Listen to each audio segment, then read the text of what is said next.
The coffee cup trembled in Maya's hands as Flight 447 taxied toward the runway, 37,000 feet and 4 hours standing between her and the biggest mistake of her life.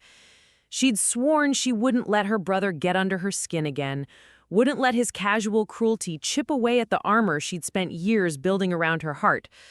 But here she was, trapped in seat 23C, watching Derek hold court 3 rows ahead like he owned the entire aircraft. Can you believe they let just anyone fly these days? Derek's voice carried over the hum of the engines, pitched perfectly for maximum audience impact.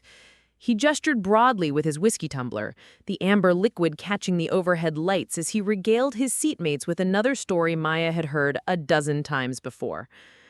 I mean, my sister here thinks she's some kind of aviation expert just because she took a few classes at community college. The businessman beside Derek chuckled appreciatively, probably thinking Derek was just another successful executive with family baggage. Maya's fingers tightened around her cup handle until she feared it might snap. 28 years old, and her brother still had the power to make her feel like the awkward teenager who'd once confessed her dreams of flying to a family dinner table that erupted in laughter. Maya's always been a dreamer, Derek continued, his voice carrying that particular tone he'd perfected. Affectionate enough to seem loving to strangers, cutting enough to draw blood from the intended target. Now she's convinced herself she could actually pilot one of these things. Sweet kid, but completely unrealistic about her capabilities. The flight attendant, a woman with kind eyes and silver-streaked hair, paused beside Maya's row. "First time flying?" she asked gently, noticing Maya's white knuckles. "Something like that." The lie tasted bitter. She'd logged over 3,000 flight hours, earned her commercial license at 24, and spent the last 4 years as a first officer for Transatlantic Airways. But admitting that truth would require explaining why she was sitting in economy while her brother assumed she was just another nervous passenger, and that conversation would unravel a web of secrets she wasn't ready to untangle. The plane lurched slightly as it turned onto the runway, and Maya's stomach clenched. Not from nerves about flying, but from the familiar ache of family disappointment that never quite healed. She'd built an entire career in aviation, had literally saved lives in emergency situations, earned the respect of captains twice her age, and still her brother saw her as the delusional little sister who'd never amount to anything. "Ladies and gentlemen, this is your captain speaking." The voice crackled through the intercom system, professional and calm. "We've been cleared for takeoff. Flight time to Denver will be approximately 4 hours and 20 minutes. We're expecting smooth sailing today, so sit back, relax, and enjoy the flight." Maya knew that voice. Captain Reynolds had been her mentor for 2 years, had recommended her for the advanced weather navigation certification that had fast-tracked her career. She'd flown with him dozens of times, had talked him through his daughter's college applications during long flights over the Pacific, had shared countless cups of terrible terminal coffee while discussing meteorology patterns and emergency protocols. But Captain Reynolds had no idea she was on his flight today. None of her colleagues did. Maya had specifically requested this week off, had bought a ticket under her maiden name, had done everything possible to keep her 2 worlds separate. The last thing she needed was her aviation family discovering her biological family's complete lack of faith in her abilities. Derek's laughter punctuated another anecdote about her teenage job at the diner, twisting a single dropped tray into proof of her incompetence. "Attention passengers, this is First Officer Chen." Maya's heart stopped. She knew that voice too. Sarah Chen, her roommate during flight school, her closest friend in the industry, the woman who had been her maid of honor at a wedding that ended in divorce, partly because her next husband couldn't handle being married to someone who traveled constantly for work. "We're experiencing a brief delay due to air traffic control, but we should be airborne within the next few minutes." Maya slumped lower in her seat, grateful that Sarah couldn't see her from the cockpit. The irony wasn't lost on her. She was hiding from her friend while her brother continued to mock the very career that had become the most meaningful part of her life. "Sarah's probably got her hands full up there," Derek announced to his new audience. "Flying these big birds isn't like driving a car, you know. Takes real skill, real training.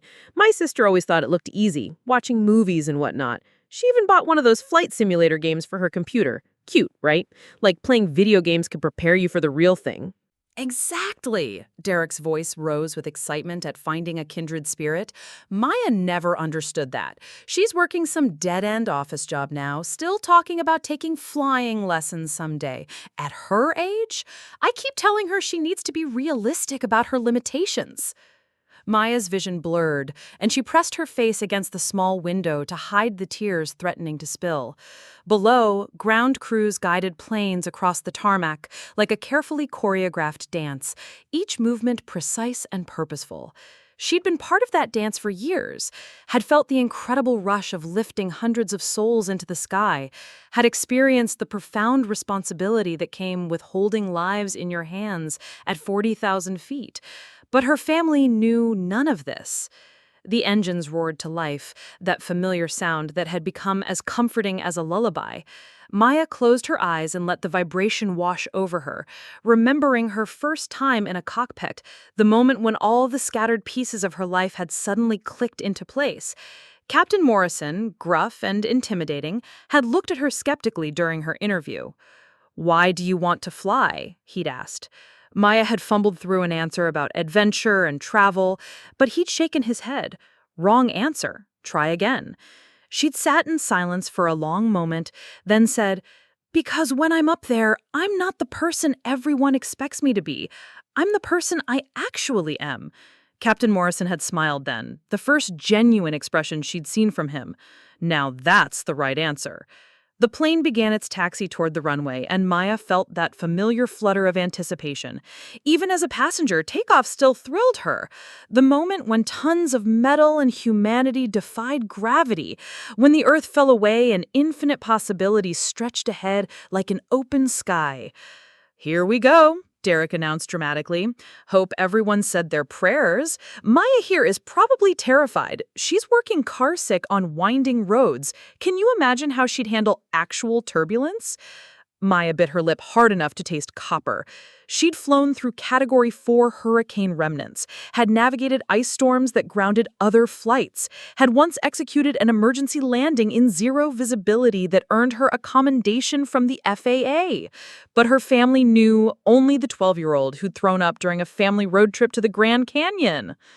The acceleration pressed Maya back into her seat as Flight 447 raced down the runway, the ground blurring past her window.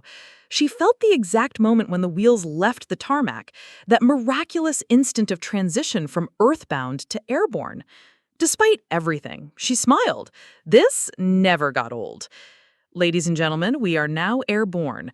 We'll be climbing to our cruising altitude of 37,000 feet. Weather conditions look excellent, and we're expecting a smooth flight to Denver." Maya settled back in her seat, trying to ignore Derek's continued commentary about her supposed inadequacies. 4 hours. She could survive 4 hours of this. Then she'd catch her connecting flight to Seattle, attend her college roommate's wedding, smile for photos, and pretend her life was everything her family expected it to be. Small, predictable, safely contained within the narrow boundaries of their understanding. But as the plane climbed through layers of clouds toward the brilliant blue sky above, Maya couldn't shake the feeling that something was about to change. The universe had a way of forcing truth into the light, especially when you worked so hard to keep it buried in shadows. She just had no idea that within the next hour, everything she had carefully hidden would be exposed in the most dramatic way possible. If you're finding the story as gripping as I am, smash that like button and let me know in the comments. This kind of family drama mixed with high-stakes aviation gets intense fast, and we're just getting started. The airplane wine tasted like liquid regret, but Maya ordered a second glass anyway. 37,000 feet above the Colorado Rockies, she was as far from her problems as physics would allow, yet Derek's voice still carried over the engine noise like a persistent headache. "The thing about Maya is that she's always been a quitter. Starts something with all this enthusiasm, then reality hits and she gives up. It's a pattern with her." Maya's reflection in the window showed a woman she barely recognized. Slumped shoulders, defeated expression, hands clenched around a plastic cup like it was the only thing anchoring her to sanity. This wasn't who she'd become in the cockpit, where she commanded respect and made split-second decisions that kept hundreds of souls safe. This was who she reverted to around family, the ghost of every insecurity she thought she'd buried beneath years of professional achievement. Her phone buzzed with a text from her flight scheduler.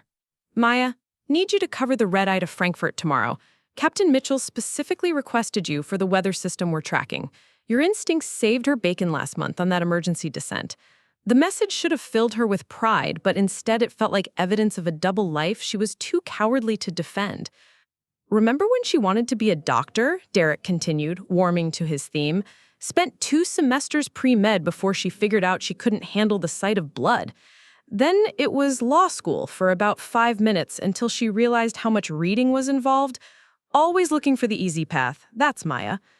The college student, a young man with kind eyes and an engineering textbook in his lap, glanced back toward Maya with obvious sympathy. She wanted to disappear through the floor. Derek's version of her educational journey was technically accurate, but completely devoid of context. She'd left pre-med not because she couldn't handle blood, but because she'd realized her passion lay elsewhere. Law school had been her parents' dream, not hers.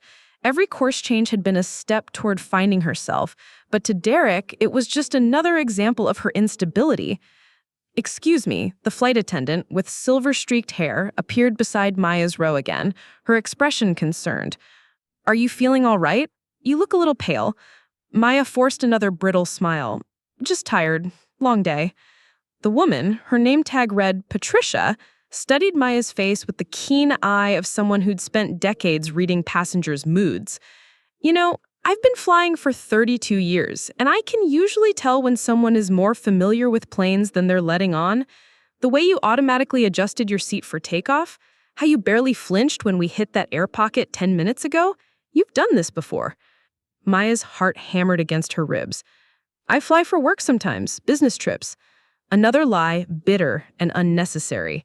Patricia's smile suggested she wasn't entirely convinced, but she nodded gracefully. "Well, if you need anything at all, just let me know. Sometimes family trips can be more stressful than business ones." As Patricia moved on to check other passengers, Maya caught a fragment of Derek's ongoing monologue. And now she's got this fantasy about becoming a pilot. Can you imagine? Maya, who needs GPS to find the grocery store, thinks she could navigate a commercial aircraft? She's been watching too many movies, if you ask me. The businessman chuckled.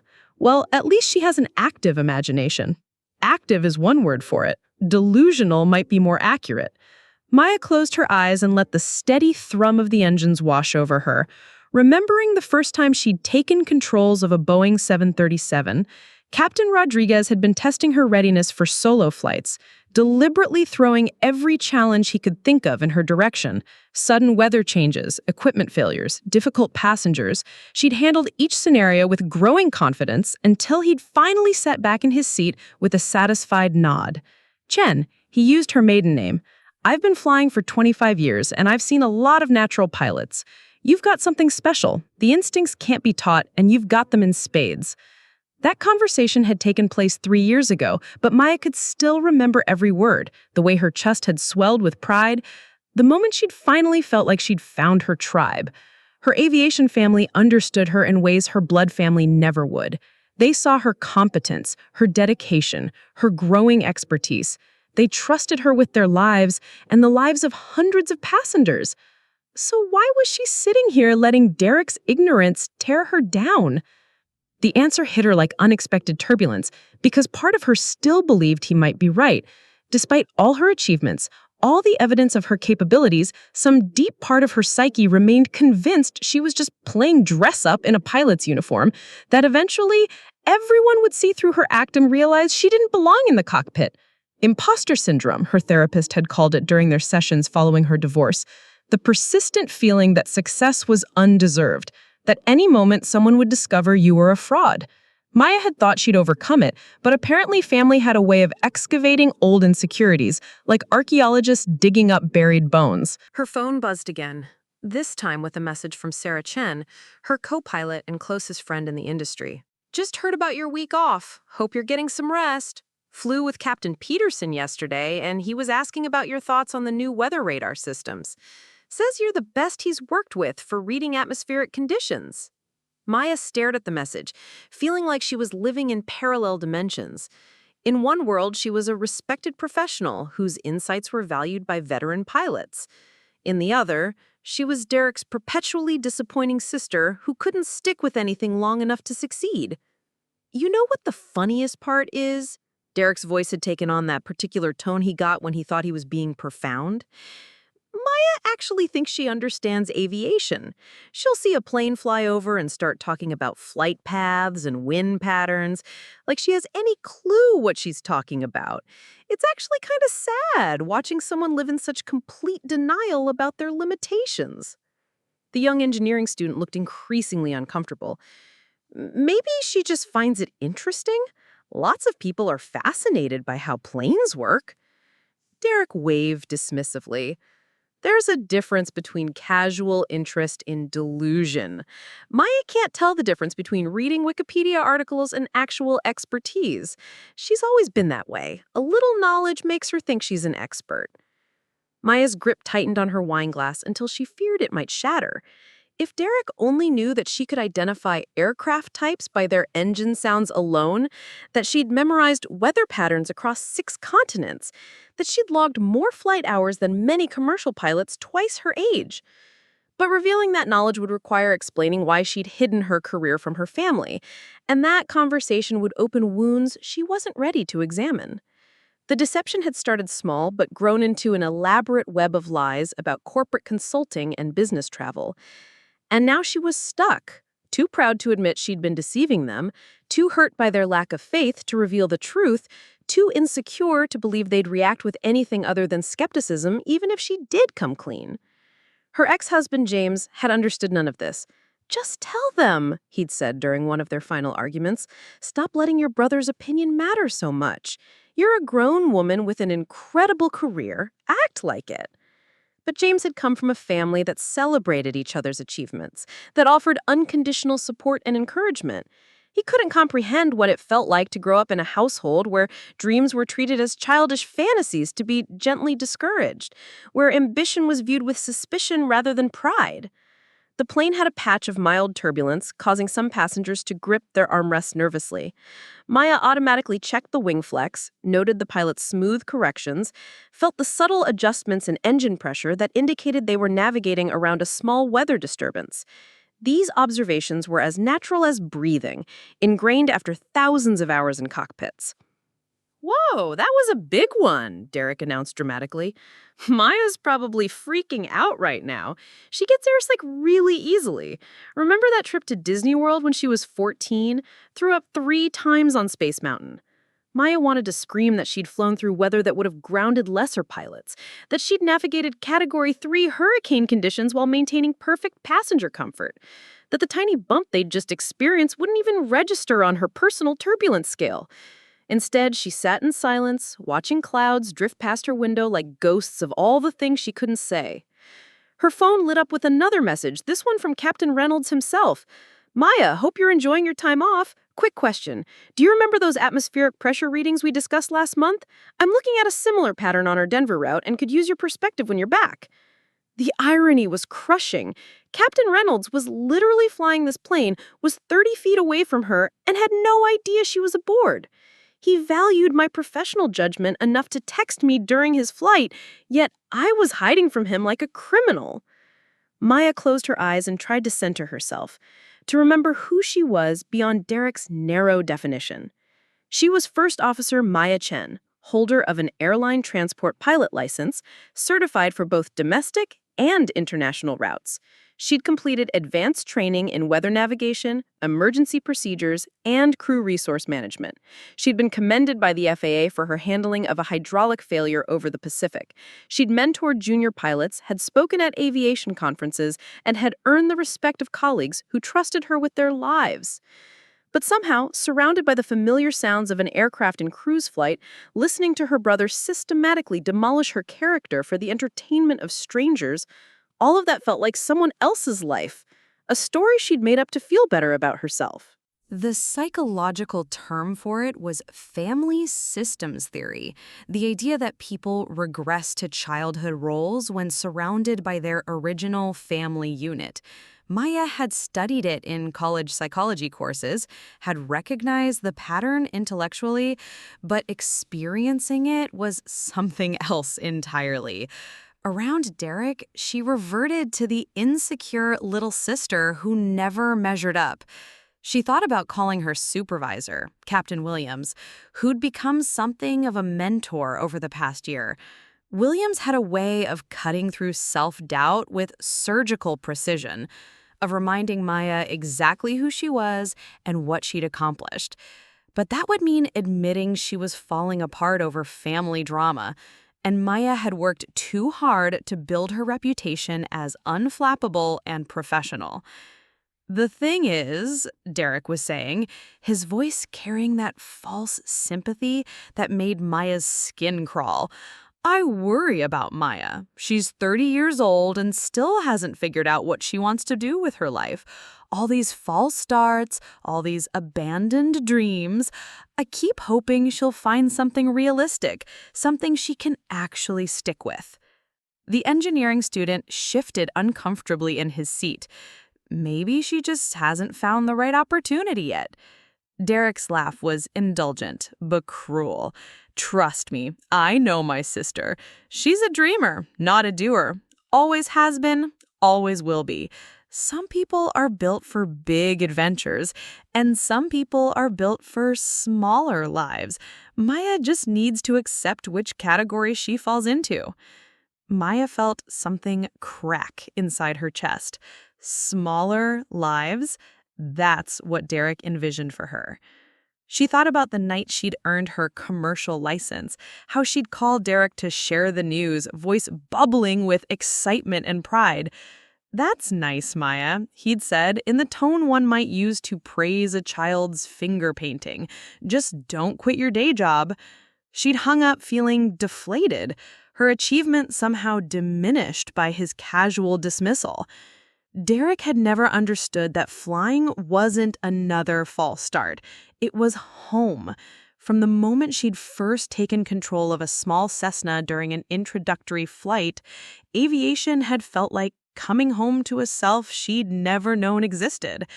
But revealing the truth felt too risky when Derek had already decided who she was. The plane began its initial descent toward Denver, a subtle change in engine pitch that most passengers wouldn't notice.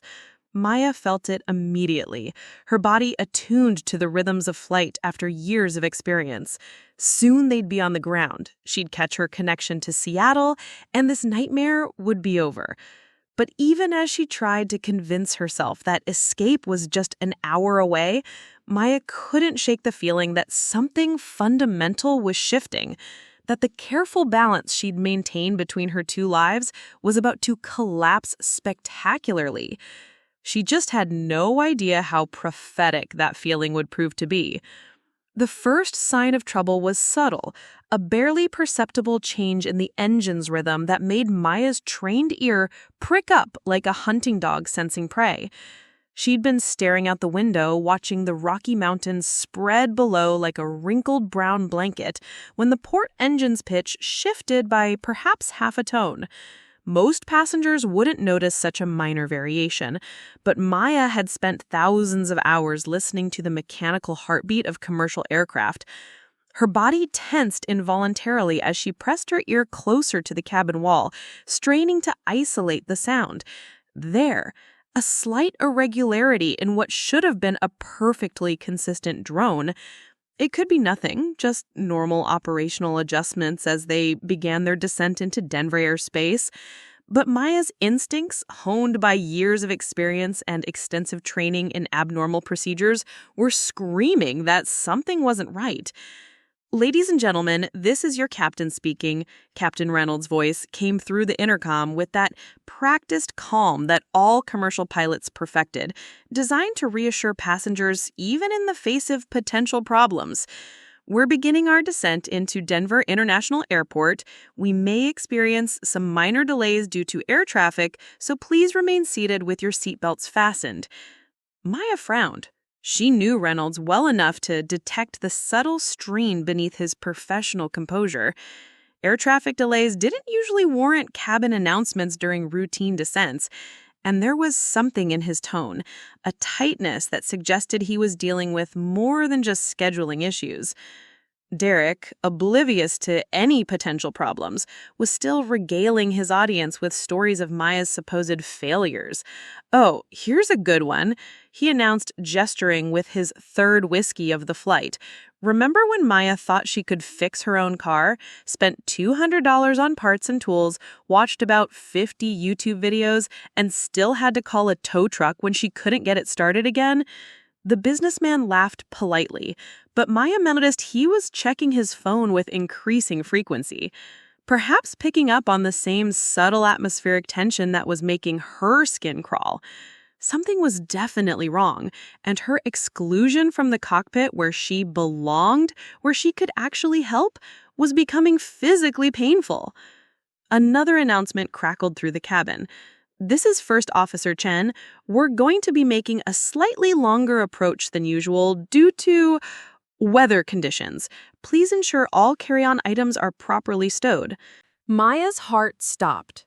Sarah's voice carried a strain that would be invisible to untrained ears, but was crystal clear to anyone who understood the coded language of aviation emergencies. Weather conditions was often pilot shorthand for problems they didn't want to alarm passengers about, and the pause before those words suggested Sarah was choosing her phrasing very carefully. Maya's professional instincts went into overdrive, her mind automatically running through potential scenarios. Engine trouble? Hydraulic issues? Navigation problems? She found herself unconsciously checking the emergency exits, noting the location of life vests, running through evacuation procedures that had become second nature. "What's wrong with you?" Derek's voice cut through her concentration. He'd turned in his seat to stare at her, his expression mixing annoyance with genuine confusion. "You look like you've seen a ghost." "Nothing," Maya said quickly, but her voice came out tighter than intended. "Just thought I heard something." Derek snorted. "Probably just your imagination. You are always paranoid about flying. Remember that commercial flight when you were 16? You were convinced we were going to crash because you heard a weird noise that turned out to be someone's phone vibrating." The memory was accurate, but like all of Derek's stories, stripped of crucial context. Maya had indeed been nervous about flying as a teenager, but that anxiety had been born from fascination rather than fear. She'd wanted to understand every sound, every sensation, every aspect of the flying experience. Her questions had been driven by curiosity about aviation, not terror of it. But before she could formulate a response, the plane lurched suddenly to the right, a sharp movement that sent drink spilling and caused several passengers to gasp audibly. Maya felt the aircraft's response immediately. The way it recovered from the disturbance was too abrupt, too mechanical. This wasn't turbulence or wind shear. This was a pilot manually correcting for some kind of system failure. Emergency training kicked in automatically. Maya's eyes swept the cabin, assessing passenger reactions, noting which individuals might be problems in an evacuation scenario. The businessman was gripping his armrest with white knuckles. The college student had gone pale and was clutching his engineering textbook like a security blanket. Derek, meanwhile, had gone from smug storytelling to nervous laughter. "Well, that was exciting," Derek announced loudly, his voice pitched to carry authority but betraying underlying anxiety. "Just a little bump, folks. These pilots know what they're doing." Maya bit her tongue to keep from pointing out that Derek had no idea what the pilots were dealing with, that his casual dismissal could be dangerously wrong. Instead, she found herself studying the wing outside her window, watching for any signs of visible problems, unusual vapor trails, irregular flat positions, anything that might give her clues about what was happening in the cockpit. Patricia, the senior flight attendant, appeared on the aisle with a practiced smile that didn't quite reach her eyes. Ladies and gentlemen, we're going to be collecting any loose items now as we prepare for landing. Please ensure your tray tables are up and your seats are in the upright position. The timing was all wrong. They were still 20 minutes out from Denver, far too early for normal landing preparations. Maya watched Patricia's movements carefully, noting the way she was securing the galley equipment with more than usual attention to detail. This was preparation for something beyond a routine landing. "Excuse me," Maya found herself saying before she could stop herself. "Is everything all right?" Patricia paused beside her, and for just a moment, her professional mask slipped. Maya saw fear there, quickly controlled, but unmistakably present. "Just following standard procedures," Patricia said, but her eyes were asking questions Maya couldn't answer without revealing her identity. The plane shuddered again, a longer tremor this time that felt like a car with engine trouble. Maya's trained senses immediately cataloged the sensation: irregular engine power, possible fuel flow issues, or perhaps problems with the flight management system. She could practically feel the pilot's struggle to maintain stable flight, could imagine Sarah and Captain Reynolds working through emergency checklists with the controlled urgency she knew so well. "Okay, now that was definitely not normal," the college student said, his voice tight with barely controlled panic. "Planes don't usually shake like that, right?" Derek, his earlier confidence evaporating rapidly, looked around the cabin as if seeking reassurance. "I'm sure it's fine," he said, but his knuckles were white where they gripped the armrest. "These things are built to handle a lot worse than a little turbulence." Maya wanted to scream. This wasn't turbulence, and Derek's uninformed commentary was making other passengers more anxious. But correcting him would require explanations she wasn't prepared to give, admissions that would unravel her carefully maintained deception. Another announcement filled the cabin. "Ladies and gentlemen, this is Captain Reynolds. We are experiencing some minor technical difficulties and will be making an emergency landing in Denver as a precautionary measure. There's no immediate danger, but we need everyone to listen carefully to the flight attendants and follow all instructions exactly." The words "emergency landing" sent a visible wave of tension through the cabin. Passengers began murmuring to each other, some reaching for phones despite the captain's request to keep electronic devices stowed. Maya felt her professional calm warring with personal anxiety, not for the flight itself, but for the terrible irony of being trapped as a passenger during what might be exactly the kind of situation where her expertise could make the difference between life and death. Emergency landing? Derek's voice had risen by at least an octave. What kind of emergency? How emergency are we talking about here? The businessman beside him was frantically trying to get cell service. "This is exactly why I hate flying. You're completely helpless up here. No control over anything."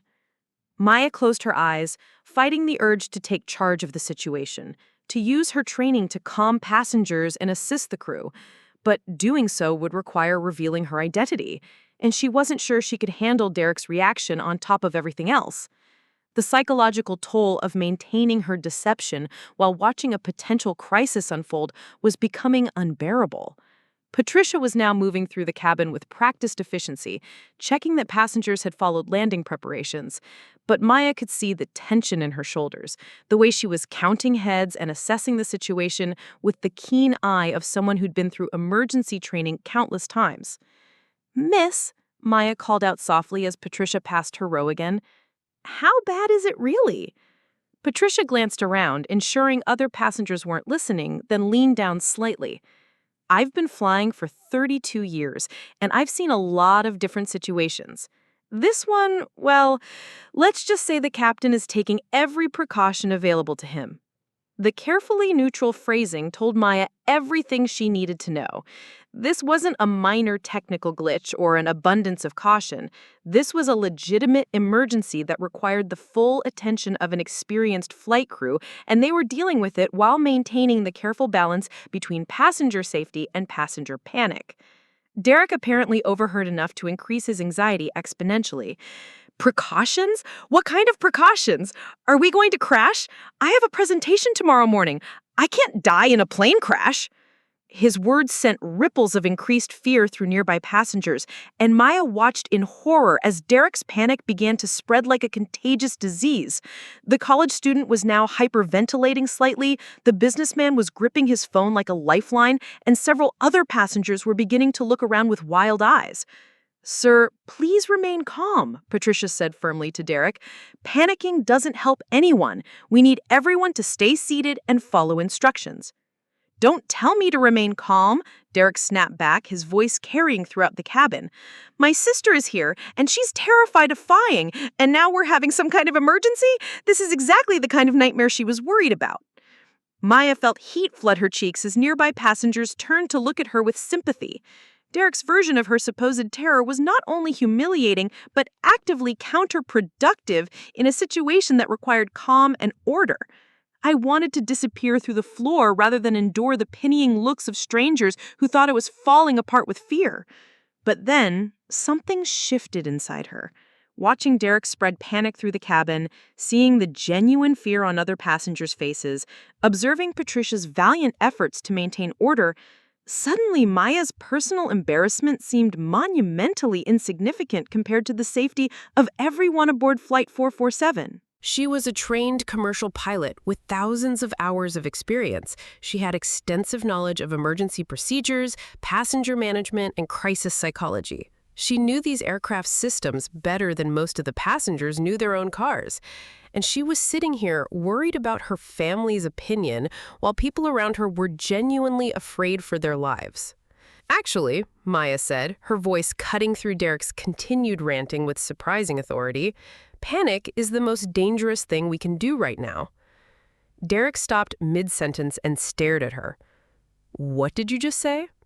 Maya took a deep breath, feeling something fundamental shift in her chest. For years, she'd been living in fear of this moment, the moment when her two worlds would collide and she'd have to choose between maintaining her deception or stepping into her truth.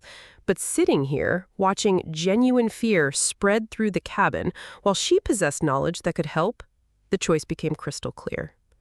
"I said, panic is dangerous," Maya repeated, louder now, addressing not just Derek but the passengers around them. "In any aviation emergency, the most important thing is for everyone to remain calm and listen to the flight crew. They're trained for these situations." Derek's expression was a mixture of confusion and irritation. "Since when are you an expert on aviation emergencies? You're the one who's usually terrified to fly." "Since I earned my commercial pilot's license 4 years ago," Maya said quietly, the words falling into the cabin air like stones into still water. For a moment, the only sound was the irregular drone of the engines and Derek's sharp intake of breath. Other passengers had begun to turn toward their conversation, drawn by the sudden tension between siblings. "What did you just say?" Maya's voice was barely above a whisper. Maya felt 3 years of carefully constructed lies crumbling around her, but instead of the devastation she'd expected, she felt something like relief. "I said, I'm a commercial pilot. First Officer Maya Chen, Transatlantic Airways. I've been flying professionally for 4 years." The silence that followed was deafening. Derek's face cycled through confusion, disbelief, and something that might have been anger. "That's impossible. You work in corporate consulting. You told us—" "I lied," Maya said simply. "I've been lying for 3 years because I was tired of you treating my dreams like jokes before I even had a chance to pursue them." The revelation was spreading through the nearby rows like wildfire. Passengers were turning to stare at Maya with new interest, and I could see Patricia approaching from the galley, drawn by the commotion. Derek's voice, when he found it again, was raw with betrayal. "You've been lying to our entire family for 3 years? About your career? About everything?" "Not everything," Maya said, feeling stronger with each word. "Just about the parts I knew you'd never take seriously, just about the dreams you'd already decided I was too weak to achieve." But before Derek could respond, the plane lurched violently to the left, a movement so sudden and severe that several passengers cried out in alarm. Maya felt the aircraft fighting to maintain stable flight, could sense the pilot's increasing struggle with whatever system was failing. Emergency training overrode everything else. Maya unbuckled her seatbelt and stood up, her professional instincts taking complete control. "Ma'am, please return to your seat," Patricia called out. But Maya was already moving toward the front of the cabin. "I'm First Officer Maya Chen, Transatlantic Airways. I need to speak with the captain immediately." Patricia's eyes went wide with recognition and relief. "Oh, thank God," she whispered. "We could really use your help right now." Maya was already heading toward the cockpit when Derek's voice rang out behind her, loud enough for the entire cabin to hear. "Maya, what the hell do you think you're doing?"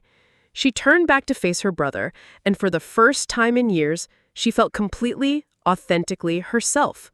"My job," she said simply. "I'm doing my job." And with that, Maya Chen, not the disappointing little sister Derek thought he knew, but the experienced commercial pilot she'd worked so hard to become, walked toward the cockpit to help save everyone's life, including his. The moment of revelation had finally arrived, but it was nothing like she'd imagined. Instead of vindication or triumph, Maya felt only the steady calm of professional competence and the clear knowledge that this was exactly where she belonged, in the middle of a crisis, using her skills to keep people safe, being precisely who she'd always known she was meant to be. Behind her, she could hear Derek's voice raised in confused protest, other passengers murmuring in amazement, and the steady, professional calm of Patricia explaining the situation to anyone who would listen. But Maya's focus had narrowed to a single point, the cockpit door ahead of her, and whatever crisis was waiting beyond it.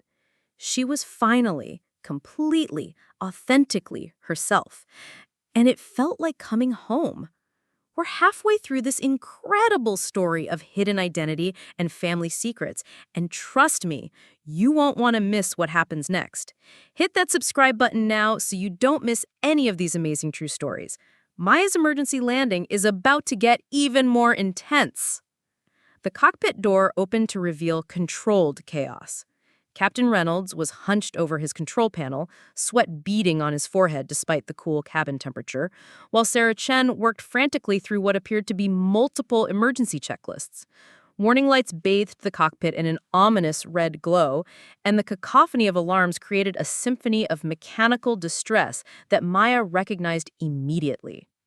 "Reynolds," Maya said, stepping into the cramped space with the confidence of someone who belonged there. "It's Maya Chen. What's our situation?"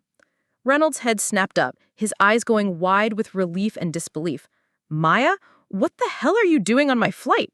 "Never mind. Thank God you're here." He gestured frantically at the instrument panel. "We've got a cascade failure. Started with the number 2 engine about 10 minutes ago. Fuel flow irregularities, then complete power loss. Now we're seeing hydraulic pressure drops on 2 systems and intermittent electrical failures." Maya's trained eyes swept the cockpit, taking in the constellation of warning lights and failed systems. Multiple system emergency, exactly the kind that separated experienced pilots from rookies. "Sarah," Maya said, squeezing her friend's shoulder briefly, "talk to me. What's our current status?" Sarah looked up from her checklist, relief flooding her face. "Maya! Oh, thank God. We lost the number 2 engine completely about 8 minutes ago. Single engine approach wouldn't be a problem, but then we started losing hydraulic pressure. We're down to manual reversion on primary flight controls, and the electrical system is throwing faults every 30 seconds. Maya slid into the jump seat behind the pilots, her hands automatically reaching for the emergency procedures manual. "What's our weight?" 147,000 pounds, Reynolds replied without hesitation. "We burned off about 15,000 during the flight, but we're still heavy for a single-engine landing." "Fuel dump?" Maya asked, already knowing the answer by the grim expression on Reynolds' face. "That's where it gets worse," Sarah said. "The fuel dump system is on the same electrical bus that's failing. We can't guarantee it'll work, and we can't risk partial dumping that might create weight imbalances." Multiple system failures, heavy aircraft, degraded flight controls, worst-case scenario territory. "Okay," Maya said, her voice carrying the calm authority that came from hours of simulator training and real-world experience. "Let's prioritize. What's our biggest immediate threat?" Reynolds replied immediately. "The hydraulic system. We're losing pressure faster than the backup pumps can maintain it. If we go to full manual reversion, this thing's gonna handle like a freight train." Maya nodded, her fingers flying over her mental checklist. Distance to Denver. Sarah consulted her display. Ceiling at 1,500 feet, visibility 3 miles in light snow, winds from 240 at 15 knots, gusting to 22. Maya processed the information rapidly. Not ideal conditions for a single-engine approach with degraded flight controls, but certainly manageable if they could maintain what systems they had remaining. The key would be energy management, getting the aircraft configured properly for approach while dealing with the unpredictable behavior of failing hydraulic systems. Maya, Captain Reynolds said, turning to face her directly, I need to ask you something, and I need you to be completely honest. How current are you on the 737? The question was standard protocol for bringing an additional pilot into an emergency situation, but Maya heard the deeper concern underneath it. Reynolds was asking whether she was truly qualified to help with this specific crisis, whether her skills were sharp enough to trust with the lives of 176 souls aboard Flight 447. Last recurrent training was 6 weeks ago, Maya replied without hesitation. I'm current on all emergency procedures, including multiple system failures. I flew single-engine approaches in the simulator just last month.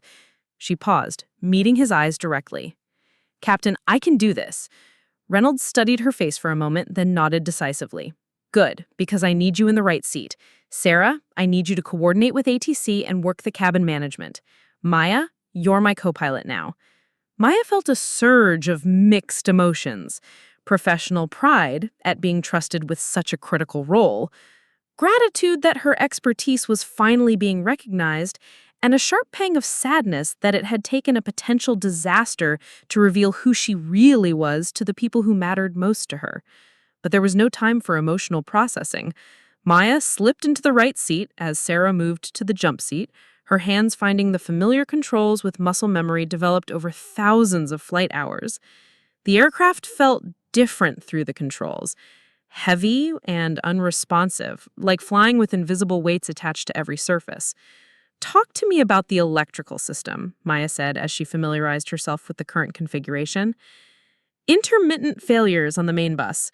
We're getting power, then losing it, then getting it back. The backup systems are holding steady, but if we lose the main electrical completely, we're looking at a lot more manual procedures. Maya nodded, her hands already moving through the backup procedures she'd memorized years ago. What about our approach options at Denver? Sarah, now handling radio communications, looked up from her display. ATC is clearing us direct to the ILS for runway 34 left. They're holding all other traffic and have emergency equipment standing by. Good, Maya said, then turned to Reynolds. Captain, I recommend we start configuring now. Get the gear down while we still have full hydraulic pressure. Start extending flaps gradually to test system response. Reynolds nodded approvingly. Agreed. Maya, you have control of the aircraft. I'll handle the configuration changes and emergency checklists. The phrase, you have control, carried enormous weight in aviation. It meant Reynolds was trusting Maya not just with his aircraft, but with the lives of everyone aboard, including her own brother, who still had no idea what was happening in the cockpit. Maya took the controls and immediately felt the aircraft's compromised state through her hands and feet. The aircraft felt sluggish and unpredictable, requiring constant corrections. Gear down, Reynolds announced, and Maya felt the aircraft shudder as the landing gear extended. Normally, this would be routine, but with our hydraulic problems, each system activation carried the risk of further failures. 3 green lights, gear down and locked, Sarah confirmed from the jump seat. Good, Maya said, making minute adjustments to maintain their approach speed. Let's try flaps 5. The partial flap extension went smoothly, but Maya could feel the aircraft's handling characteristics change subtly. With reduced hydraulic pressure, the flight controls were becoming increasingly heavy, requiring more physical strength to maintain precise control. Denver approach, transatlantic 447, Sarah radioed. We're 28 miles southeast, requesting vectors for the ILS 34 left approach. We have a single-engine emergency with hydraulic problems and need emergency equipment standing by. Transatlantic 447, Denver approach, you're cleared direct to Zorba. Descend and maintain 8,000. Emergency equipment is standing by. Runway 34 left is cleared and ready. What are your souls on board and fuel remaining? Maya listened to Sarah provide the statistics. 176 people aboard, approximately 45 minutes of fuel remaining, while she concentrated on flying the airplane. The descent had to be managed carefully. Too steep, and they'd build up excessive speed that would be difficult to bleed off with compromised systems. Too shallow, and they might not make the runway at all. Maya, Reynolds said quietly, you're doing great. How are the controls feeling? Heavy, but manageable, Maya replied honestly. I can maintain control, but it's taking a lot more input than normal. We're going to need to be very deliberate about our energy management on final approach. As they descended through 15,000 feet, Maya became aware of a strange background sensation, the knowledge that Derek and 174 other passengers were directly behind them, their lives depending on decisions being made in the small, cramped space filled with warning lights and electronic alarms. For a moment, her concentration wavered as she thought about Derek's face when she'd walked away from him toward the cockpit. The shock, the betrayal, the complete bewilderment at discovering his sister wasn't who he thought she was.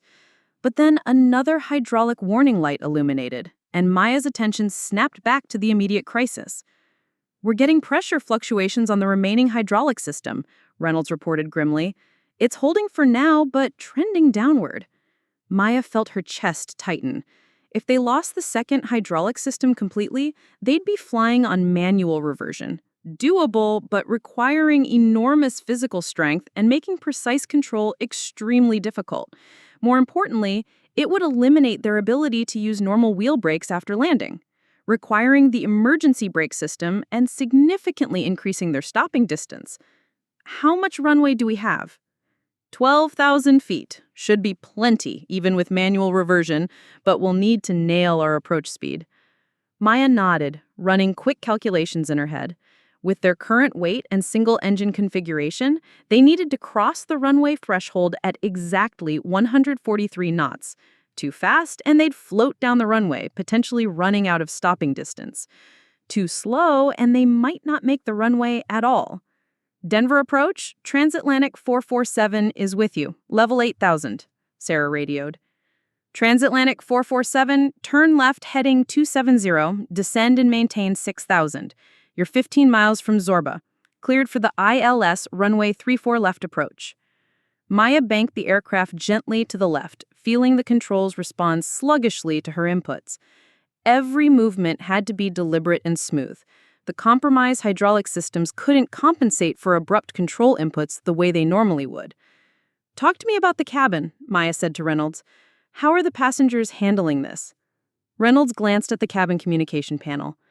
Patricia's doing a good job keeping everyone calm, but there's definitely tension back there. Some passenger apparently caused a bit of a commotion earlier, but it's settled down now. Maya felt heat rise in her cheeks, knowing exactly which passenger had caused the commotion. Derek's shock at her revelation probably had been visible throughout the cabin, adding to the general anxiety level at precisely the moment when calm was most crucial. Captain, Maya said quietly, there's something you should know. My brother is on this flight. He just found out I'm a pilot about 20 minutes ago. I haven't exactly been open with my family about my career. Reynolds raised an eyebrow but kept his focus on the instruments. Family dynamics can be complicated, he said diplomatically. Right now, though, you're exactly who I need you to be, an experienced first officer helping me get these people safely on the ground. Maya felt a surge of gratitude for Reynolds' matter-of-fact acceptance. In the aviation world, competence mattered more than personal history, and her skills were being judged by her performance in this moment, rather than her family relationships or personal deceptions. 6,000 feet, flaps 15, Maya announced as she continued the descent. The aircraft was now configured for approach, and she could feel its eagerness to descend toward the runway still 10 miles ahead. Looking good, Reynolds confirmed. Hydraulic pressure is holding steady for now. Let's hope it stays that way through touchdown. Maya caught sight of Denver International Airport in the distance, its distinctive white tent-like terminal visible even through the light snow that had begun falling. Runway 34L stretched out like a long ribbon, surrounded by the emergency vehicles that were standing by just in case their landing didn't go as planned. "Maya," Sarah said from the jump seat, "I just want you to know, watching you work up here, seeing how you've handled this whole situation, I'm really proud to call you my friend. Your family has no idea how incredible you are." Maya felt tears prick at the corners of her eyes, but she blinked them away rapidly. There would be time for emotional processing later, after she'd gotten everyone safely on the ground, after she'd faced Derek's questions and her family's reactions to her long-hidden truth. "Localizer alive," she announced as the approach guidance system came online. "We're on course, on glide path." "Beautiful," Reynolds said. "Maya, you have an approach clearance. Take us home." As Flight 447 descended through the snowy Colorado sky toward what Maya hoped would be a safe landing, she reflected on the strange turns her life had taken in the past hour. She'd begun this flight as Derek's disappointing little sister, hiding her true self from the people who should have known her best. But circumstances had forced her to choose between maintaining that comfortable deception and stepping into her authentic identity as a skilled professional. The choice, when it came, had been remarkably easy. Faced with a genuine crisis where her expertise could save lives, personal embarrassment and family drama had faded into irrelevance. This was who she was. Not Derek's version of her, not her family's limited expectations, but this, a competent pilot handling a complex emergency with skill and grace. In 10 minutes, they'd either be safely on the ground or dealing with consequences too serious to contemplate.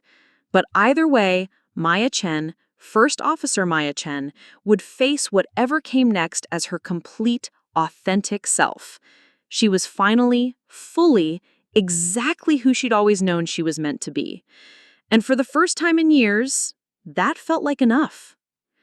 The runway appeared through the swirling snow like a beacon of salvation, its lights cutting through the gray Colorado afternoon in perfectly straight lines that promised safety and solid ground.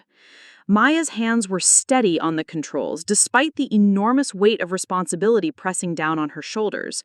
176 lives depending on the next 3 minutes of flying, including her brother, who still had no idea his delusional sister was currently the person standing between him and disaster. "Runway in sight," Maya announced, her voice carrying the professional calm that had become second nature over thousands of flight hours. "Roger, runway in sight," Captain Reynolds confirmed. "Maya, you are flying this beautifully. Bring us home." The Boeing 737 descended through the final 1,000 feet like a wounded bird, still flying, still controllable, but requiring every ounce of Maya's skill to maintain the precise approach path that would put them safely on the ground. The failing hydraulic system made every control input feel like swimming through molasses, each correction requiring twice the normal effort and constant vigilance to prevent over-controlling. 500 feet, Sarah called from the jump seat, monitoring their descent with the intensity of someone whose life depended on Maya's precision. On speed, on glide path. Maya could see the runway numbers growing larger through the windscreen. 34L painted in white letters that represented safety, success, and the end of a crisis that had begun as a routine flight to Denver. But she couldn't allow herself to feel relief yet. The most critical moments were still ahead. 400 feet, 300, Sarah continued the countdown. "Looking good, Maya." The main landing gear touched down with a satisfying thump that Maya felt through her entire body, followed immediately by the nose gear settling onto the runway with mechanical precision. For a moment, she allowed herself a brief surge of satisfaction. They were on the ground, they were safe, she had done exactly what she'd been trained to do. But the landing was only half the challenge. Now they had to stop a damaged aircraft carrying 176 people before running out of runway. And with their hydraulic problems, normal wheel brakes were operating at reduced efficiency. "Reverse thrust both engines," Reynolds announced, though of course they only had one engine to provide reverse thrust. Maya deployed the speed brakes and began applying steady pressure to the brake pedals, feeling the aircraft's response as it began to decelerate. The single engine's reverse thrust was working, but they were heavy and the runway was slightly wet from the falling snow, making deceleration slower than normal. 60 knots, Sarah called out, monitoring their speed. 50, 40. Maya could see the emergency vehicles lined up along the runway, fire trucks, ambulances, airport rescue equipment, all standing ready in case their landing had gone badly. The sight of them was both reassuring and sobering, a reminder of how serious their situation had been and how many people had been preparing for the worst possible outcome. 30 knots, 20, 10.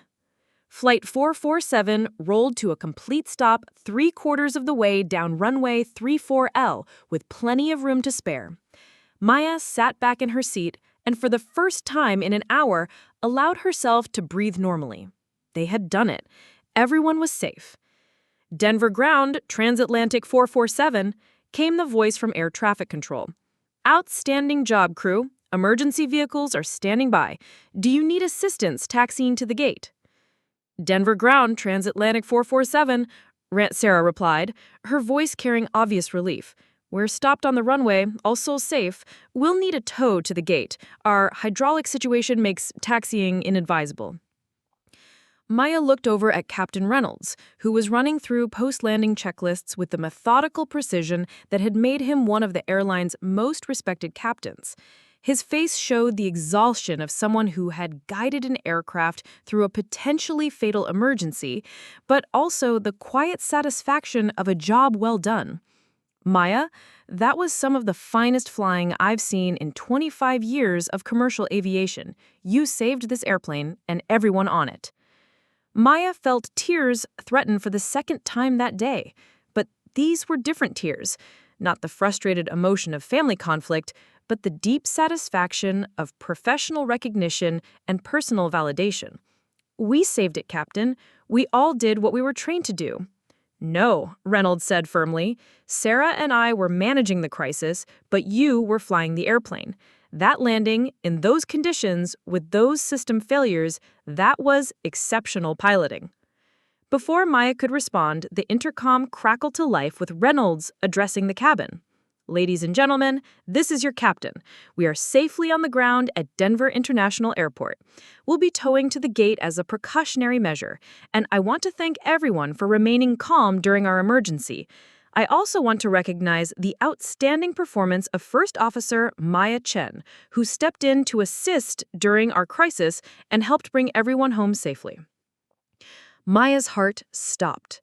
Reynolds had just announced her name and role to the entire cabin, including Derek. There would be no more hiding, no more deception, no more carefully constructed stories about her fictional corporate consulting job. Her brother now knew, along with 175 other witnesses, that she was exactly who she'd claimed to be, a commercial airline pilot. "I need to go back there," Maya said quietly. "I need to face my family." Reynolds nodded understanding. "Take all the time you need. We'll be here for at least an hour dealing with maintenance and paperwork." "Maya, I meant what I said. You're one of the finest pilots I've worked with. Don't let anyone tell you otherwise." Maya unbuckled her harness and stood up on unsteady legs, the adrenaline of the emergency finally beginning to wear off. Sarah caught her hand as she moved toward the cockpit door. "Hey," Sarah said softly, "whatever happens back there, remember what just happened up here. You're a hero, Maya. You're exactly who you're supposed to be." Maya squeezed her friend's hand gratefully, then opened the cockpit door and stepped into the cabin. The transformation was immediate and jarring. From the technical environment of switches, displays, and professional calm, to the emotional reality of 176 people who had just experienced a genuine aviation emergency. Patricia was near the front of the cabin, speaking quietly with passengers and helping manage the post-emergency procedures. But she looked up as Maya emerged from the cockpit. "First Officer Chen," she said warmly, "I can't thank you enough for what you did up there. That was extraordinary." Maya nodded her thanks, but her eyes were already searching the cabin for Derek. She found him 3/4 of the way back, still seated, but turned around in his chair, his face a complex mixture of emotions she couldn't quite read. The businessman beside him was looking at Maya with obvious respect and curiosity, while the college student was staring with something approaching awe. The walk down the aisle felt like the longest journey of Maya's life. Other passengers were looking at her with gratitude and admiration, some reaching out to touch her hand or express their thanks, but Maya's focus remained fixed on her brother's face. This was the conversation she'd been avoiding for 3 years, the moment of truth that would determine whether her family could accept who she really was. "Derek," she said quietly as she reached his row. For a long moment, he just stared at her, his mouth slightly open as if he couldn't quite process what he'd witnessed. Finally, he spoke. "You're actually a pilot. A real pilot. You just saved all our lives." "I'm part of a team," Maya corrected gently. "Captain Reynolds and First Officer Chen did most of the work. I just helped with the landing." Derek shook his head slowly. "No, I heard what the captain said. He said you stepped in during the crisis. He said you helped bring everyone home safely." His voice cracked slightly. "My little sister is a hero, and I've spent the last 3 hours telling strangers that you're a failure." Maya felt her chest tighten with emotion. "Derek, no, let me finish," he said, standing up so they were face to face in the narrow aisle. His eyes were bright with unshed tears. "I've been an ass. Not just today, but for years. I've treated your dreams like they were stupid. I've dismissed your abilities. I've made you feel like you weren't good enough to achieve anything meaningful.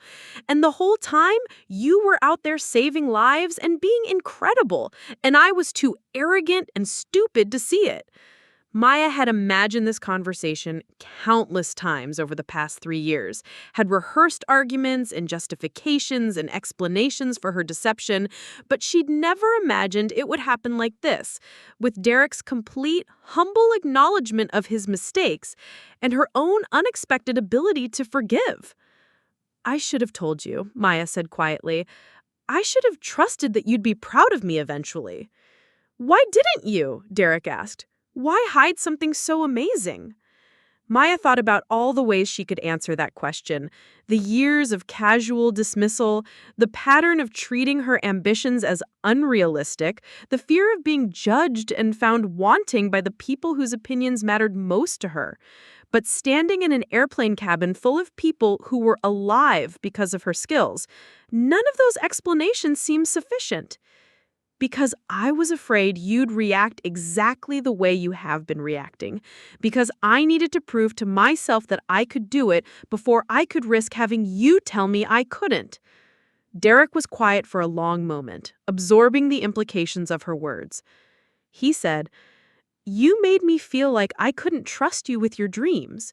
You made me feel like you had to hide who you were becoming, because I couldn't see past who I thought you were." The businessman beside Derek cleared his throat. "Excuse me, I don't mean to interrupt, but I wanted to say something." He stood up and extended his hand to Maya. "My name is Robert Harrison, and I owe you my life. What you did up there, stepping into that cockpit during an emergency, helping land this plane safely, that was remarkable. Your brother should be incredibly proud of you." "I am," Derek said immediately. "I am incredibly proud of her. I'm ashamed that it took a crisis for me to realize how wrong I've been." Other passengers had begun to gather around, drawn by the emotional conversation and their own desire to thank the pilot who had helped save their lives. Maya found herself surrounded by grateful faces, people reaching out to touch her hand or express their appreciation, and for the first time in years, she felt the complete integration of her professional and personal identities. "Ladies and gentlemen," Patricia's voice carried through the cabin, "we'll be towing to the gate shortly. please remain in your seats for the taxi. And once again, our thanks to First Officer Chen for her exceptional service today. As the crowd dispersed and passengers returned to their seats, Maya and Derek remained standing in the aisle, looking at each other with 3 years of misunderstanding and hurt finally beginning to heal. Maya, Derek said quietly, I need you to know something. When you walked toward that cockpit, when you told everyone you were a pilot and that you were going to help, I've never been more scared and more proud at the same time in my entire life. Scared because I realized how serious our situation was, but proud because my sister was the person everyone was counting on to save us. Maya felt the last of her defensive walls crumble. Derek, I've been so angry with you for so long, but I realize now that some of that anger was really at myself. I was angry that I cared so much about your opinion, angry that I let your doubts become my own doubts, angry that I gave you power over my self-worth that you never asked for. But you proved me wrong in the most dramatic way possible, Derek said with a small smile. You literally saved my life while I was in the middle of telling people you were a failure. I don't think I'll ever live that irony down. Maya couldn't help but smile back. You know, for a few minutes up there, I wasn't thinking about any of this family drama. I was just being who I am, a pilot doing her job. And it felt incredible to finally be completely myself. I want to know everything, Derek said earnestly. I want to know about your training, your career, the flights you've been on, the emergencies you've handled. I want to understand who you really are, because clearly I've been missing out on knowing an amazing person. Maya felt a warmth spread through her chest that had nothing to do with the airplane's heating system. For the first time in years, Derek was looking at her with genuine respect and curiosity, rather than condescending amusement. Her brother was finally ready to see her as she actually was, not as he'd always assumed she would be. I'd like that, Maya said. But Derek, I need you to understand that this is who I've always been. Not the failure you thought you knew, but someone who is capable of more than you were willing to believe. I need you to trust me from now on when I say I can do something, even if it seems impossible to you. Derek nodded solemnly. I promise. And Maya, I need you to promise me something too. No more hiding. No more lying about who you are because you're afraid of what we'll think. Our family needs to know the real you, because the real you is incredible. As the aircraft began its slow tow toward the gate, Maya settled into an empty seat beside Derek, finally able to sit next to her brother without feeling the need to defend herself or hide her accomplishments. Around them, passengers were calling loved ones to report their safe arrival, sharing stories of their experience, and processing the emotional impact of their emergency landing. But Maya was focused on Derek's face, seeing there something she hadn't seen in years: genuine respect, authentic pride, and the kind of love that comes from truly knowing someone rather than just thinking you do. Her brother was finally seeing her, and what he saw was making him proud. It had taken a crisis to reveal the truth, but perhaps that was fitting. Maya had always been at her best under pressure, had always risen to meet challenges that seemed impossible to others. Today, she had saved 176 lives, including her brother's, and in doing so, had finally saved the relationship that mattered most to her. She was exactly who she'd always known herself to be: a skilled pilot, a competent professional, and a person worthy of respect and recognition. The only difference was that now, finally, her family knew it too. And that, Maya realized, was worth every difficult conversation that lay ahead. What an incredible journey of courage and family reconciliation. If this story moved you like it moved me, please hit that like button, share it with someone who needs to hear about following their dreams, and subscribe for more inspiring stories. Let me know in the comments, have you ever had to hide your true self from family? Thanks for watching, and I'll see you in the next one. 6 months later. The morning sun painted the Seattle sky in shades of gold and pink as Maya performed her pre-flight walk-around on the Boeing 737-800 that would take her and 168 passengers to Chicago. The ritual had become second nature over her years of flying, but she still approached each inspection with the methodical care that had earned her a reputation as one of transatlantic airways' most thorough pilots. "Beautiful morning for flying," Captain Williams observed as he joined her beside the aircraft. At 58, Williams was nearing retirement, but had specifically requested to fly with Maya on this route, not because she needed supervision, but because he genuinely enjoyed working with pilots who brought both skill and passion to the cockpit. Perfect conditions, Maya agreed, checking the pitot tubes for any obstructions. Clear skies, light winds, and a tailwind that should put us into Chicago 15 minutes early. As they completed their inspection, Maya's phone buzzed with a text message. The sender's name made her smile. Derek, big brother and biggest fan. The message read, "Saw on FlightAware that you're flying to Chicago today. Hope you have a smooth flight. Mom made me promise to remind you about dinner Sunday. She's making your favorite lasagna and wants to hear about that commendation ceremony. We're all so proud of you. Fly safe, Captain Chen." Maya shook her head with amused affection. Derek had appointed himself as her unofficial publicist and chief supporter, a transformation so complete that sometimes she wondered if she was living in an alternate universe. The commendation he'd mentioned was from the National Transportation Safety Board, recognizing her actions during Flight 447's emergency landing 6 months ago. The ceremony had been attended by her entire family, including parents who had driven up from California and spent the weekend asking detailed questions about her career with the kind of genuine interest they'd never shown before. "Good news from home?" Captain Williams asked, noticing her smile. "My brother," Maya replied, showing him the message. 6 months ago, he was convinced I was delusional for thinking I could be a pilot. Now he tracks my flights and brags about me to everyone he meets." Williams chuckled as they headed back toward the terminal. "Family dynamics can be complicated. Sometimes it takes a dramatic event to show people who we really are." Maya nodded, thinking about how much had changed since that snowy afternoon in Denver. The emergency landing had indeed been the catalyst for revelations that went far beyond her relationship with Derek. Her parents had been shocked to learn about her deception, but their shock had quickly given way to pride and curiosity about the career they'd known nothing about. Her mother had started collecting newspaper articles about women in aviation. Her father had begun reading aviation magazines and asking informed questions about flight procedures. The transformation hadn't been immediate or easy. There had been difficult conversations about trust, about family expectations, about the ways they'd all failed to really see and support each other. But those conversations had led to a deeper understanding and a stronger relationship than Maya had ever thought possible. "Ladies and gentlemen, this is First Officer Chen with a quick announcement before we begin boarding. We're expecting a smooth flight to Chicago this morning with clear skies and favorable winds. Our flight time will be approximately 2 hours and 15 minutes, and we should arrive ahead of schedule.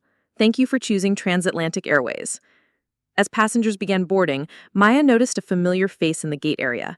Patricia, the senior flight attendant from Flight 447, now working a different route, but scheduled to crew Maya's flight to Chicago. They'd maintained a friendship over the past 6 months, bonded by their shared experience of that emergency landing. "Maya," Patricia called out warmly, "ready for another adventure?" "Hopefully a less adventurous one than last time," Maya replied with a grin. "Though I have to admit, that experience changed my life in ways I'm still discovering." Patricia nodded knowingly. Emergency situations have a way of stripping away pretense and showing people who we really are. You were remarkable that day, but I don't think you were surprised by your own competence. You seemed to know exactly who you were. Maya considered that observation as they walked toward the aircraft. Patricia was right. During the crisis, Maya hadn't questioned her abilities or worried about whether she belonged in the cockpit. She had simply been herself, fully and completely, without apology or hesitation. The surprise had been everyone else's reaction to meeting the real Maya Chen for the first time. The boarding process went smoothly, and soon Maya was settled in the right seat of the cockpit, running through pre-flight checklists with Captain Williams. This was her favorite part of flying, the quiet moments before takeoff when the aircraft was prepared and ready, when the sky ahead was full of possibilities. Seattle ground, transatlantic 273 ready to taxi, Williams radioed as they completed their preparations. Transatlantic 273, Seattle ground, taxi to runway 16 left via taxiway Alpha, monitor tower 118.7. As they taxied toward the runway, Maya thought about the call she'd received the previous week from Captain Reynolds. He'd been promoted to chief pilot for Transatlantic's Western region and had offered Maya a position in the training department, teaching emergency procedures to new pilots. The opportunity was both flattering and appealing, a chance to share her expertise and help develop the next generation of commercial aviators. She hadn't accepted yet, partly because she wasn't ready to give up regular flight duties, but mostly because she was still adjusting to being seen as an expert rather than a student. The transformation from hiding her career to being recognized as a leader in her field sometimes felt surreal. Transatlantic 273, contact tower, came the instruction from ground control. Tower, Transatlantic 273, ready for takeoff, Williams reported. Transatlantic 273, runway 16 left, cleared for takeoff. Maya felt the familiar thrill as Williams advanced the throttles and the Boeing 737 accelerated down the runway. No matter how many times she experienced it, takeoff never lost its magic. The moment when tons of metal and humanity defied gravity and lifted into the infinite blue sky. As Seattle fell away beneath them and they climbed toward their cruising altitude of 37,000 feet, Maya's thoughts turned to the wedding she'd attended in Denver 6 months ago, right after the emergency landing. Her college roommate's ceremony had been beautiful, but Maya remembered feeling distracted by the events of that dramatic flight and the family revelations that had followed. The most surprising part had been her parents' reaction. She'd expected skepticism, disappointment, perhaps anger about the deception. Instead, her mother cried with pride, and her father had spent hours asking technical questions about aircraft systems and flight procedures. They'd both expressed regret about not being more supportive of her ambitions, about creating an environment where she'd felt the need to hide such a significant part of her life. "I always knew you were special," her mother had said during a long phone conversation the week after the emergency. "I just didn't understand how special or in what way. I'm sorry we didn't see you clearly enough to support your dreams." That conversation had led to monthly family dinners where Maya found herself surrounded by relatives who genuinely wanted to hear about her work, who asked intelligent questions about aviation, who treated her expertise with the respect it deserved. Derek had become her most enthusiastic champion, attending aviation events with her and introducing her to everyone as "my sister, the pilot who saved 176 lives." "Maya," Captain Williams said, breaking into her reverie, "I've been meaning to ask you something. Have you given any more thought to Reynolds' offer? The training position would be perfect for someone with your experience and communication skills." Maya adjusted their heading slightly as they encountered a minor crosswind. "I'm interested," she admitted, "but I love flying too much to give it up completely. Maybe in a few years, when I'm ready for a different challenge." Williams nodded approvingly. "That's wise. The flying will always be here, but opportunities to shape the next generation of pilots don't come along often. But when you're ready, though, you'd be exceptional at it." The praise still felt strange to Maya, though less jarring than it had 6 months ago. She was learning to accept recognition without dismissing it, to acknowledge her accomplishments without minimizing them. The process of integrating her professional identity with her personal sense of self was ongoing, but it got easier every day. Her phone buzzed with another message, this one from Sarah Chen. "Saw you're flying to Chicago today. I'm deadheading on the 2 p.m. return flight. Want to grab dinner and catch up? I have news about the promotion I've been hoping for." Maya smiled as she typed back, "Absolutely. Can't wait to hear your news. I have some updates too. Family dinner stories that will make you laugh." The friendship with Sarah had deepened over the past 6 months, partly because Maya no longer felt the need to compartmentalize her life. She could talk openly about family visits, about her parents' growing interest in aviation, about Derek's transformation from skeptic to advocate. The integration of her different worlds had been liberating in ways she was still discovering. "Chicago Center, Transatlantic 273, level 37,000, Williams reported as they reached their cruising altitude. Transatlantic 273, Chicago Center, radar contact. Proceed on course, report any turbulence. The flight to Chicago was indeed smooth, with favorable winds and clear skies that allowed them to maintain an efficient flight path. Maya used the quiet cruise time to review some training materials she'd been reading about crew resource management, part of her ongoing professional development and preparation for potential future teaching responsibilities. As they began their descent into Chicago's airspace, Maya reflected on how different this routine flight felt compared to that emergency landing 6 months ago. Then, every decision had been critical, every moment filled with tension and the weight of enormous responsibility. Today, the flight was proceeding exactly as planned, a testament to the safety and reliability of modern aviation when systems worked as designed. But both flights had their place in Maya's career and personal growth. The emergency had forced her to reveal her true capabilities under the most dramatic circumstances possible, while routine flights like today allowed her to refine her skills and find deep satisfaction in the professional competence she'd worked so hard to develop. Captain Williams said as they descended through 15,000 feet, "I want you to know that flying with you has been one of the highlights of my career. You represent everything that's good about this profession: skill, dedication, continuous learning, and genuine care for safety and passengers." Maya felt warmth spread through her chest at the unexpected praise. "Thank you, Captain. That means more than you know. Flying with experienced pilots like you has taught me so much about what it means to be truly professional." As Chicago's skyline came into view through the afternoon haze, Maya thought about the evening ahead. Dinner with Sarah, catching up on industry gossip and personal news, sharing stories about the ways their careers continued to evolve. Tomorrow, she'd fly back to Seattle, then have 3 days off to visit her family in California, a trip she now looked forward to rather than dreaded. The landing at O'Hare was textbook perfect, a smooth touchdown that barely registered with the passengers. As they taxied to the gate, Maya completed her post-flight duties with the satisfaction that came from another successful flight, another small contribution to the safety record that made commercial aviation the safest form of transportation ever devised. "Excellent flying today, Maya," Williams said as they shut down the engines. "I'll see you on the return flight tomorrow." As Maya gathered her flight bag and prepared to leave the cockpit, she paused for a moment to look around the small space that had become her second home. 6 months ago, she was hiding this part of her life from the people who mattered most to her. Now, her family not only knew about her career, but celebrated it, supported it, and took genuine pride in her achievements. The transformation hadn't been without challenges. Learning to trust her family with her authentic self required vulnerability that sometimes felt scary. There had been moments of awkwardness as they all adjusted to new dynamics, times when Maya had to resist the urge to minimize her accomplishments or downplay her expertise.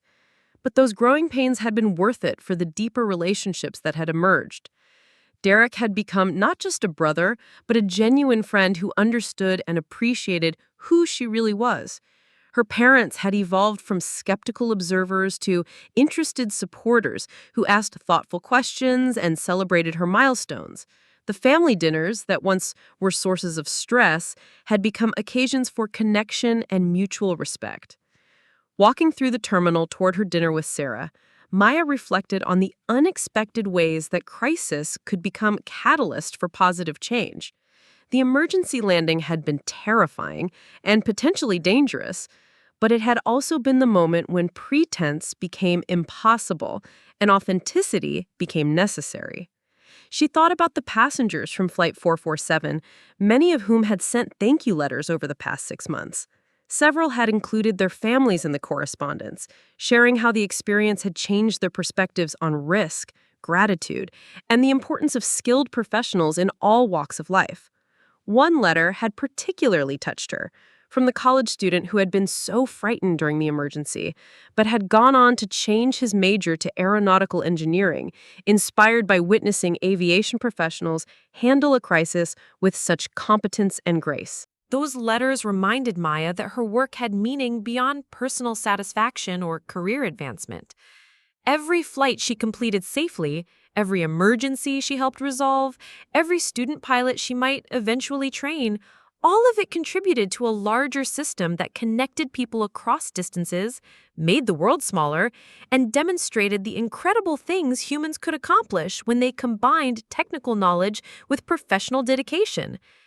Meeting Sarah at the restaurant near the airport, Maya found herself looking forward to sharing not just the professional updates and industry news they usually discussed, but also the personal developments that had transformed her life over the past 6 months. The integration of her different identities, professional pilot, loving daughter, proud sister, had created a wholeness she hadn't even realized was missing. Maya, Sarah called out from a corner booth, waving enthusiastically. You look great! There's something different about you. More confident, maybe? More settled? Maya slid into the booth with a smile.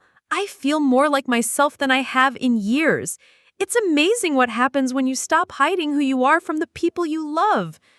As they ordered dinner and began catching up on the past few weeks, Maya realized that this was what happiness felt like, not the dramatic highs of crisis resolution or professional recognition, but the quiet satisfaction of being completely authentic in all aspects of her life. She was First Officer Maya Chen, daughter, sister, friend, and skilled aviator. She was exactly who she'd always been, but now everyone important to her knew it too. The sky outside the restaurant window was clear and endless, full of possibilities for flights yet to come, relationships yet to deepen, and dreams yet to be realized. Maya had found her place in that vast sky, and more importantly, she'd found the courage to share that discovery with the people who mattered most. She was flying toward clear skies ahead, both literally and figuratively, and for the first time in years, she wasn't flying alone.